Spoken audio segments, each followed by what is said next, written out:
Oye, ¿sabes también que se va a poner muy divertido? Sí. El centro histórico de la Ciudad de México, Me porque encanta. justo ahí, bueno, van a haber unas visitas de unos seres verdaderamente fantásticos. ¿Quieres saber de quiénes se tratan? Marco, Chequen acompáñame. esto. Figuras fantásticas de tamaños monumentales y colores sorprendentes invadirán las calles de la capital con la 11ª edición del desfile y concurso de alebrijes monumentales, una propuesta del Museo de Arte Popular. Y se nos ocurrió la idea de hacer este desfile de los alebrijes, dado que los alebrijes es una figura mítica en la historia de la humanidad, bueno, la zoología fantástica, pero aquí como los adaptamos y los adoptamos, empezamos a tener esta propuesta para que de alguna manera se identificara con el museo. El concurso y desfile busca integrar a todos los que quieran participar con sus alebrijes y desfilar.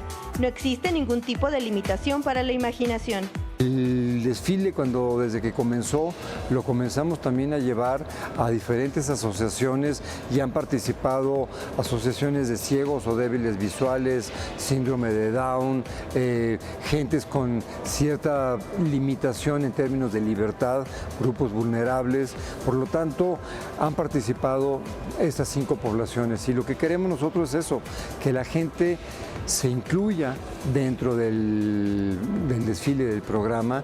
En esta ocasión desfilarán cerca de 185 alebrijes procedentes de los estados de México, Guanajuato, Hidalgo, Morelos, Oaxaca, Sinaloa y Tlaxcala, a lo largo de más de 4 kilómetros. La ruta del desfile iniciará a las 12 del día en el Zócalo capitalino, para continuar por las avenidas 5 de Mayo, Juárez y Paseo de la Reforma hasta la Glorieta del Ángel de la Independencia. Los alebrijes permanecerán sobre las aceras de Paseo de la Reforma hasta el domingo 5 de noviembre y la premiación a los ganadores se llevará a cabo el sábado 4 de noviembre en el Museo de Arte Popular. Con imágenes de Joel Arias, Mariana Sánchez, 21 Noticias.